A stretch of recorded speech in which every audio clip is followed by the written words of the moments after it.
Welcome to our channel. Today we how to enable Microsoft Intune device compliance settings, detailed guide step by step clearly.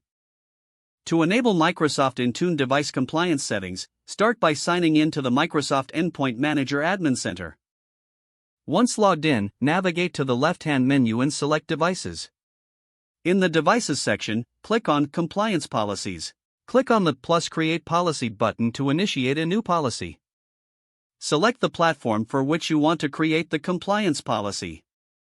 After choosing the platform, click Create. On the configuration page, enter a descriptive name for your compliance policy. Add a description that outlines the purpose of the policy for clarity. Proceed to configure the compliance settings based on your organization's requirements. This may include settings for password requirements, device health, and security features.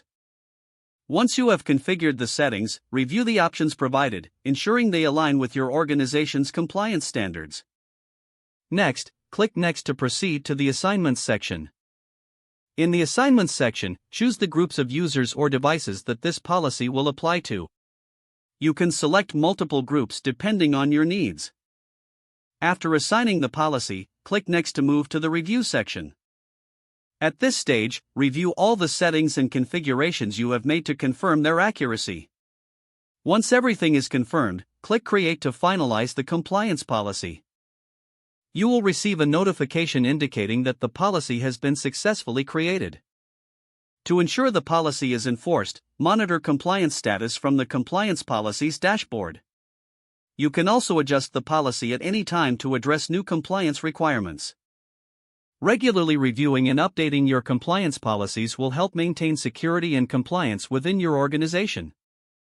If the page does not load, refresh the browser or try again in a private or incognito window. Make sure you are using the correct email address, then retype it carefully to avoid small typos.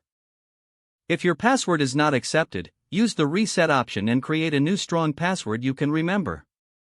Check your spam folder for verification or security emails, then complete any requested confirmation steps. Enable two-factor authentication if available to improve account security and reduce unauthorized access risk. After signing in, review your profile details so your contact information and settings are accurate and current. If you see an error message, note it down and try again after restarting your device and internet connection. Log out when you finish, especially on shared devices, to keep your account and payment information secure. If the page does not load, refresh the browser or try again in a private or incognito window. Don't forget to like this video and subscribe to our channel for more step-by-step tech guides.